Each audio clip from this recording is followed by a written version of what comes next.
We take the raw lead of everyday life and turn it into the cinematic gold of storytelling excellence. Experience the magic of narrative alchemy as we transform pain into power and loss into legacy. Subscribe today and witness the transformation in every new video. My name is Leonora Hayes, and for 19 years, my only daughter believed I had chosen a man over her. She didn't come to that conclusion on her own. Nobody does. You have to be fed that story slowly, spoonful by spoonful, until it becomes the only truth you know, and the people who fed it to her were very good at their work. They had years of practice, and they had something I didn't. They had her every single day, while I had nothing but a phone that never rang, and a mailbox that stayed empty no matter how many times I checked it. But I'm getting ahead of myself. You need to understand who I was before all of this, before the accusations and the courtroom and the locked doors. Because the woman I am today, sitting at a desk in an office building I own on the 15th floor in Atlanta, Georgia, watching the morning traffic crawl below like a slow river, that woman did not come from nowhere.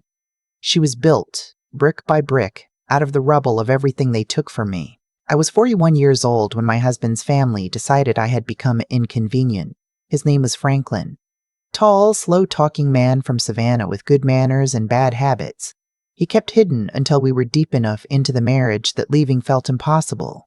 We had been together 11 years. I had given up a nursing career I loved to move to Charlotte for his work. I had raised our daughter Brianna practically alone because Franklin traveled 4 weeks out of every 6. I had kept the house, managed the finances, entertained his colleagues, smiled at his mother's church functions even when I could feel her eyes on me like a cold blade. His mother's name was June. I will not give her more than that. She doesn't deserve a last name in this story. June ran her family the way certain women of a certain generation run things, with a smile on her face and a knife behind her back. She controlled Franklin through guilt and money, the two most effective tools in a controlling parent's arsenal. Whenever I'd push back against something, the unequal division of labor, Franklin's disappearing acts, the fact that June had a key to our house and used it without calling, Franklin would fold. He'd go quiet, and 3 days later I'd notice something had shifted.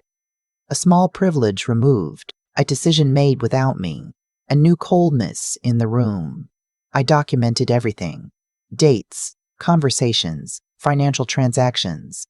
I had worked in healthcare long enough to know that documentation is the only thing that protects you when someone more powerful decides you're a problem. I kept a notebook in the bottom of my winter coat, the kind nobody touches between March and November. The trouble started when Franklin's brother got indicted. His brother had been running a real estate investment group out of Charlotte for 6 years. I knew the business existed. I did not know that Franklin had been quietly funneling money through our joint accounts into that venture for at least 3 of those years. I found out the same way I found out most things, after the fact, from a stranger. A federal agent knocked on our door on a Wednesday morning while Brianna was at school. He asked me questions I couldn't answer because I genuinely did not know the answers. They seized our accounts 2 weeks later. June moved fast. She had clearly been prepared for something to go wrong. Perhaps she had always had a plan. Or perhaps she was simply the kind of woman who kept emergency measures ready the way other people keep spare batteries. Within a month, there was an affidavit from Franklin stating that I had been the one managing the accounts, that I had made the transfers, that he had trusted me completely and been deceived. I remember reading that document in my attorney's office, a public defender who was kind but exhausted, and feeling not panic but a very specific and cold clarity. This is what they planned. This was always going to be the end of this. I was charged with wire fraud and conspiracy. The prosecution had financial records, Franklin's testimony, and June's tearful appearance on the witness stand, where she described me as manipulative and secretive, and never quite right from the beginning. The jury took 4 hours. I was sentenced to 6 years in a federal correctional facility in Alderson, West Virginia. Brianna was 16 years old. The morning they took me, she was in the kitchen. She was making toast. I remember that detail with a sharpness that has never dulled, the smell of bread, the sound of the toaster clicking, the way she wouldn't turn around when I came downstairs in the clothes I picked for my last morning at home. I had chosen something ordinary on purpose. I didn't want her to remember me dressed like I was going somewhere important. I just wanted to look like her mother. She finally turned around when the officers knocked. She looked at me and her face did something I had never seen it do before. It closed, like a window being shut from the inside. "Mom," she said, and then nothing else, just that one word, like a period at the end of a sentence neither of us had started. I told her I loved her. I told her I would call every week. I told her that I was innocent and that she should remember that.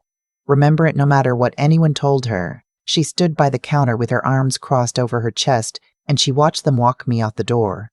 June was at the house by noon that day. I know because a neighbor told me months later. She arrived with Franklin's sister in 2 large cars, and she rearranged things. My things, specifically. She put them in boxes, and the boxes went into storage, and then, as far as I could tell, into nothing. When Brianna came home from school that afternoon, the house had already begun the work of forgetting me.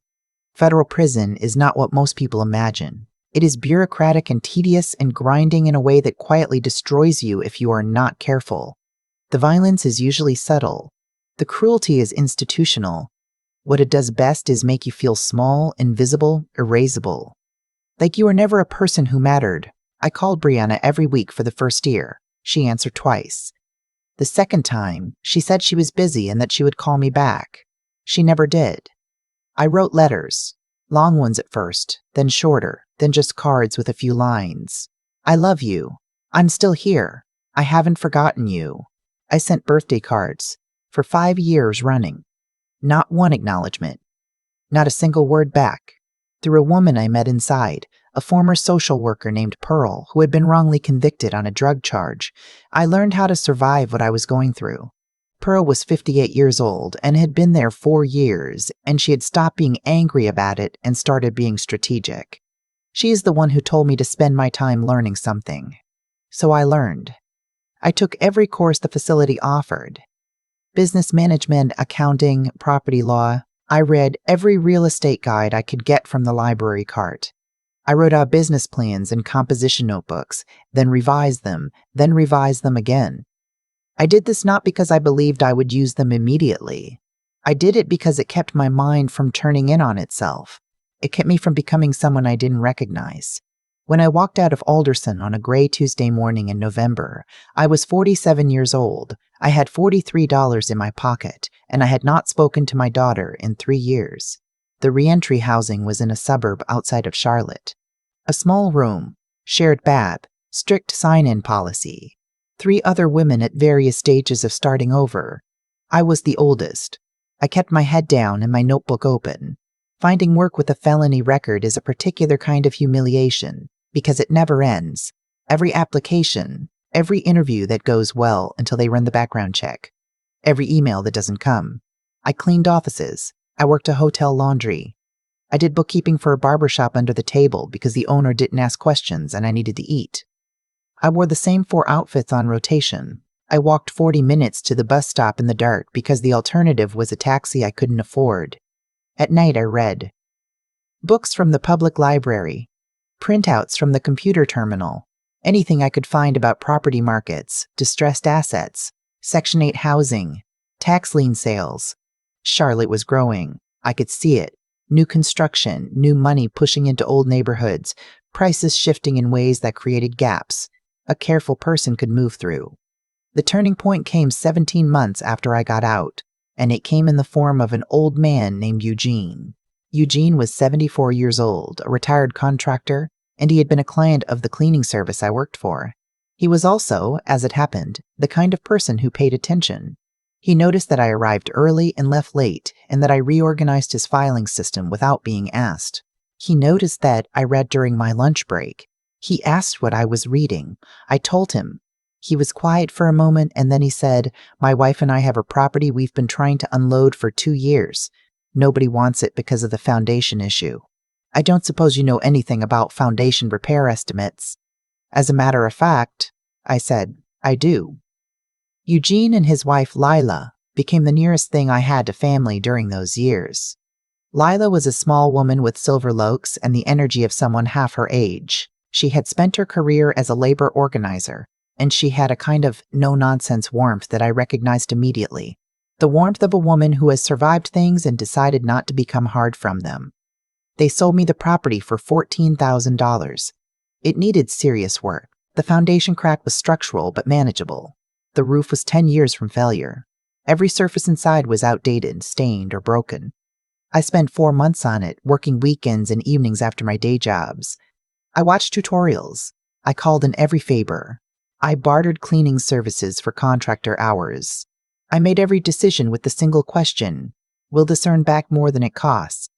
I rented it out through a platform that paid me $600 the first month, then $800, then more. I rolled every dollar back into savings. I did not allow myself a single luxury for the first 2 years, not a restaurant meal, not new shoes, not anything that wasn't shelter or transportation or food. By the time I had 4 properties, I was starting to feel the ground under me. By the time I had 8, I understood something important. The money was not the point. The money was a vehicle. The point was that when the time came, and I knew it would come, I would not arrive on anyone's doorstep, broken. I would arrive as myself. I still thought about Brianna every single day. I hired an investigator the same month that crossed $100,000 in annual revenue. His name was Victor. He was former law enforcement, discreet, and he did not ask unnecessary questions. I gave him Brianna's name in her last known city, which was still Charlotte, and I told him I needed to know she was all right. I did not tell him I needed her to know I existed. That part was mine to handle when the time was right. Victor's first report came in 3 weeks. Brianna Elaine Cole, now 35. Hospital administrator at a mid-sized medical center in Charlotte. Master's degree from UNC Charlotte. Master's degree from UNC Charlotte. Married to a man named Doug, commercial real estate developer. 2 kids, a boy and a girl, ages 6 and 4. House in Ballantine. By every visible measure, she was fine. She was more than fine. She was successful. But there was a second page. Victor had spoken to a former colleague of Brianna's who had worked with her at a previous hospital. He said she was sharp, driven, kept to herself. She never talked about her parents much. She once mentioned that her mother had been in prison, that she had grown up without her, that she had learned not to depend on anyone. She had learned not to depend on anyone. I sat with that sentence for a long time. Victor also flagged something else. He had, out of professional thoroughness, looked into my original case. He noted that the timing of certain financial transfers and the specific structure of how my signature appeared on documents suggested that someone had been very careful to make my involvement look conclusive while keeping the actual mechanics invisible. He wasn't a forensic accountant, but he knew someone who was. Her name was Angela March. She had spent 20 years doing financial forensics for the Department of Justice before going independent. She reviewed the original documents Victor sourced from the court record, and she sent me a 12-page analysis. The summary was brief. The account activity attributed to you follows a pattern inconsistent with primary control. These transactions showed the signature pattern of someone co-signing on instruction, not initiating. Someone else ran these accounts. Someone else built the paper trail pointing at you. I called Victor. I need to find Franklin's former accountant, I said. The man who testified about the transfers. His name was Howard. He had retired to Myrtle Beach and was, according to Victor, not well. Diabetes. Kidney issues. When we drove down to see him, he answered the door slowly, holding the frame like it was the only solid thing in the world. He looked at me for a long moment. "I've been waiting for this," he said. And then he stepped aside and let us in. Howard had kept copies. That surprised me. He said he kept them because he had always been afraid of June, and people who are afraid tend to keep evidence as insurance. He had copies of the original ledgers. The one showing Franklin's brother as the primary account controller, showing Franklin's authorization on every transfer. Not mine. The affidavit he had given, he said, was not entirely of his own composition. June had sat in his living room with a lawyer and a number, he said, and the number had been large enough to make him say what they needed him to say. He was 80 years old now, and his kidneys were failing, and he didn't want to go out having let that stand. "I'll sign anything you need," he said. I walked back to the car with a folder of documents and the particular feeling of standing at the edge of something enormous. Victor said, "You can reopen the case. Sue for wrongful conviction. Go after Franklin and June for subornation of perjury, wire fraud, conspiracy." "I know," I said. He looked at me. But my daughter thinks I abandoned her. And if I walk in with lawyers and motions and press releases, all she will see is a woman who wants something, who is using the law as a battering ram. I need her to see me first. I need her to know I'm real before she knows I was right. Victor was quiet. Then, how do you plan to do that? She's hosting a charity gala, I said.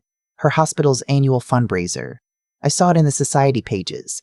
Black tie, downtown Charlotte, 6 weeks from now. The keynote donor this year is a medical research foundation. One of the foundations I fund. Victor's eyebrows went up. I've been the silent donor for 3 years, I said. They've been asking me to attend in person. I think it's time I did. The Rolls-Royce was a deliberate choice. Not extravagant for its own sake. I have never cared much for extravagance, but deliberate. I knew what June had told Brianna about me. I knew the image that had been constructed over 19 years. A woman who was reckless and selfish and criminal. A woman who had thrown her daughter away like something disposable. I could not undo 19 years of that narrative with words alone.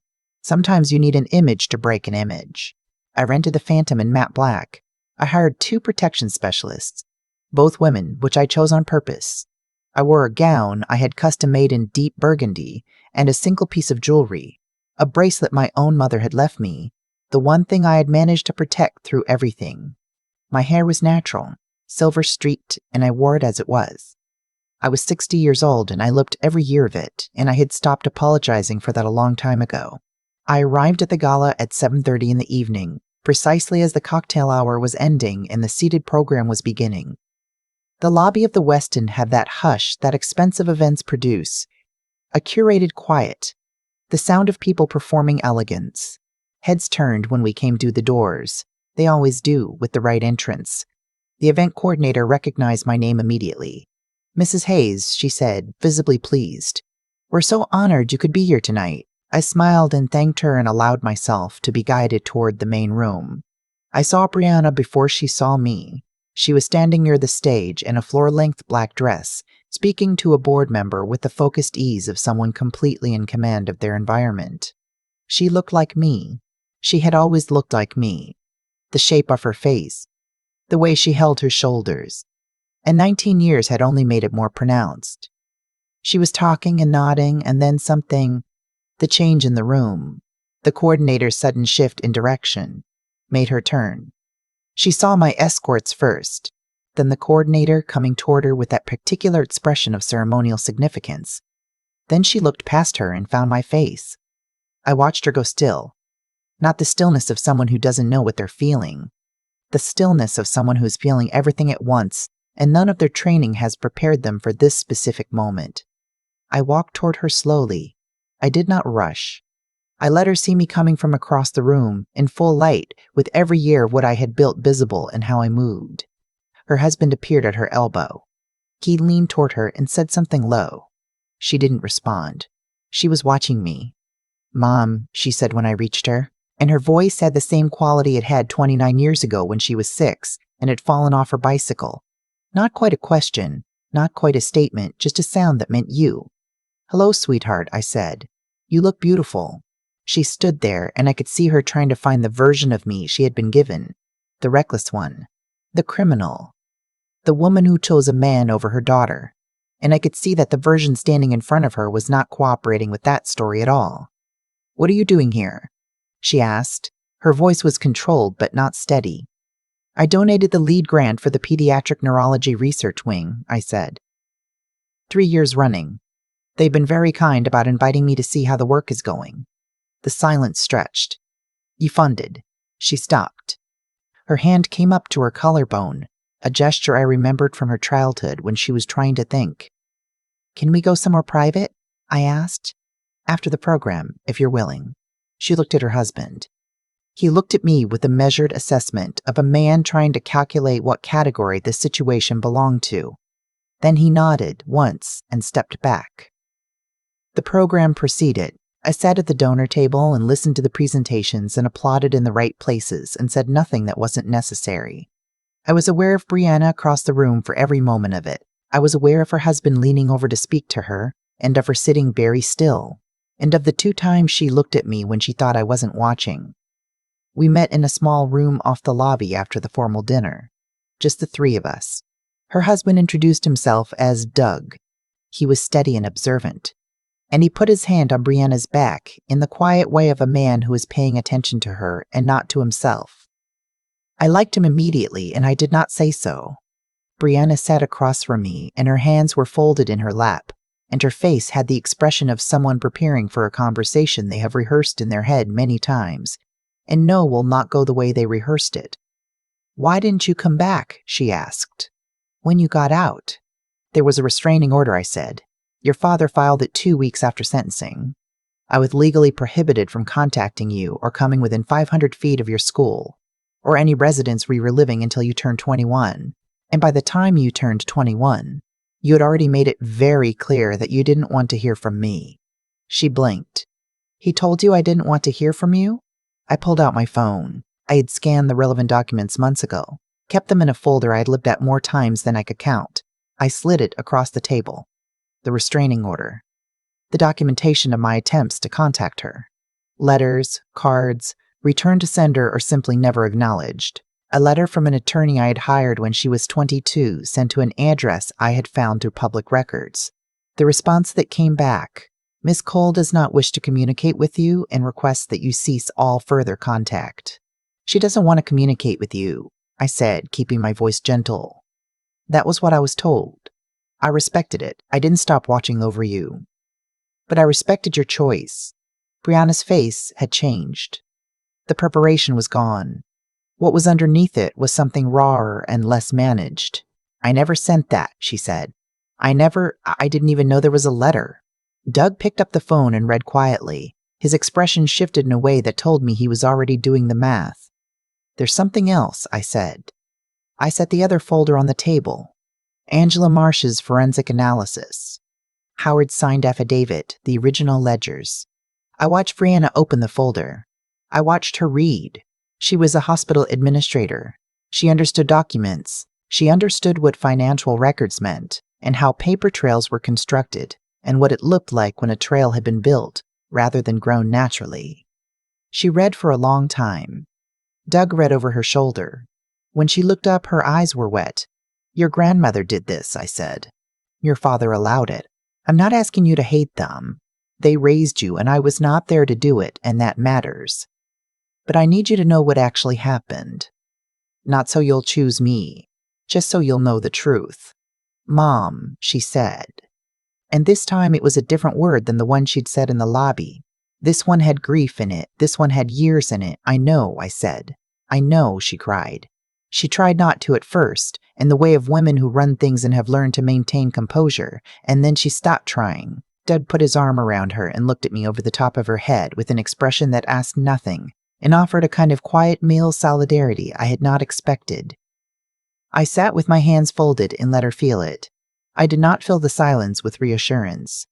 I had learned over many years and in various kinds of hard rooms that some griefs need space before they need comfort. After a while, she looked up and said, "The kids. They've been asking about my parents. I didn't know what to tell them." "Tell them the truth," I said. "Whatever version of it they can hold right now. The truth is good for children. It keeps." Doug smiled at that, a small, involuntary smile. I noticed. 3 months later, on a Saturday morning in April, I met my grandchildren for the first time. We had lunch at a restaurant with large windows and good light, and my granddaughter, who was 4 years old and apparently fearless, climbed into my lap 20 minutes in and demanded to know why my hair was that color. I told her it was because I had lived a very interesting life. She accepted this completely and asked if she could touch it. I said yes. She patted my head with tremendous seriousness, like she was performing an important scientific examination, and then announced to the table that she approved. The case was officially reopened 4 weeks after that. The district attorney's office reviewed Howard's affidavit and Angela Marsh's analysis and the original financial records, and they filed charges against Franklin and June for conspiracy, fraud, and suborning perjury. June hired 3 lawyers. Franklin, I was told, did not fight it much. He had been carrying this for a long time, and some part of him seemed, at last, to be tired. My conviction was vacated 8 months later, the day the judge signed the order. I was sitting in the courthouse in a charcoal suit, and my mother's bracelet, and Victor sat beside me, and Angela Marsh was there, and Eugene and Lila had driven from Charlotte to be in the room. Brianna sat 2 rows behind me. I did not know she was there until I turned around when it was over, and she was standing with her coat folded over her arm and her eyes red. And she walked toward me and put both arms around me and held on with the particular fierceness of someone who has been holding something for too long, and finally put it down. "I want you to come to Sunday dinners," she said into my shoulder. "Every week, if you want." I said. A year after the exoneration, I stood at the opening of a facility I had been building for 2 years. A transitional housing center for formerly incarcerated women in Charlotte.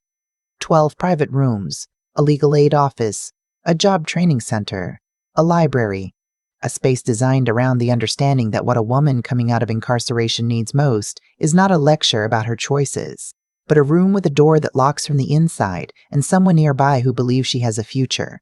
We named it for Lila, who had died the previous spring, quietly and without complaint, the way she had done most things. The cameras came. The reporters came. I stood on the steps in the November light with Brianna beside me and my grandchildren in the front row, and I let them take my picture. I let them ask questions.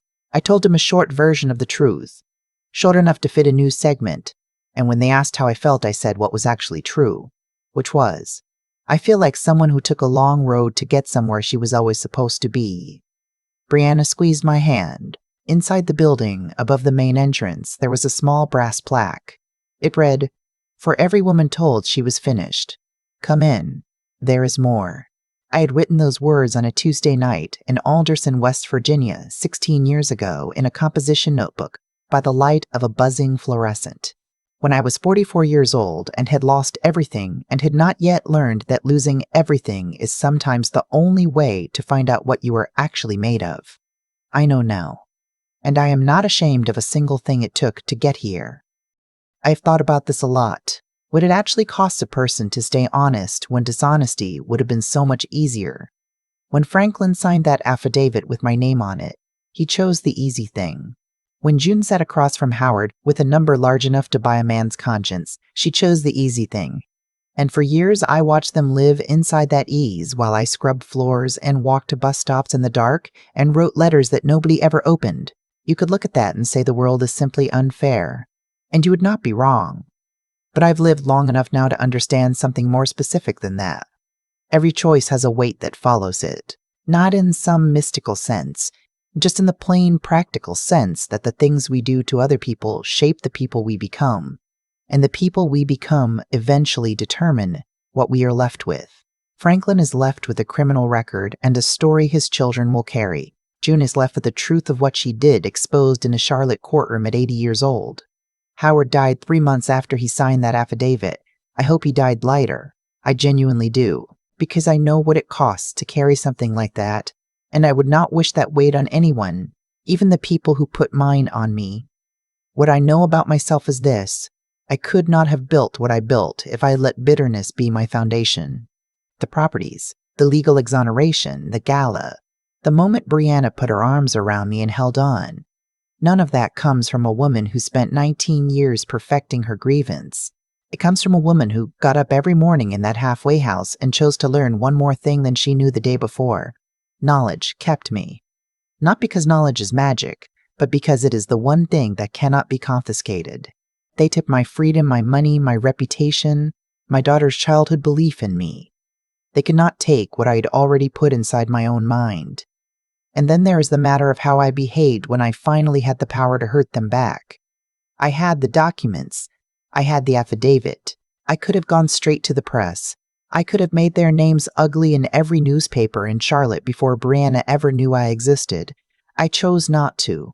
Not because I am a saint. I am not. And anyone who calls herself a saint has probably not been tested the way I was tested.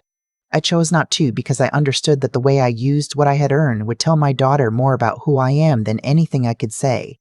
Character is not what you claim. It is what you do when you finally have leverage and choose not to use it as a weapon. The brass plaque on the building that carries Lila's name says, "For every woman told she was finished. Come in. There is more." I wrote those words when I was 44 years old and had nothing.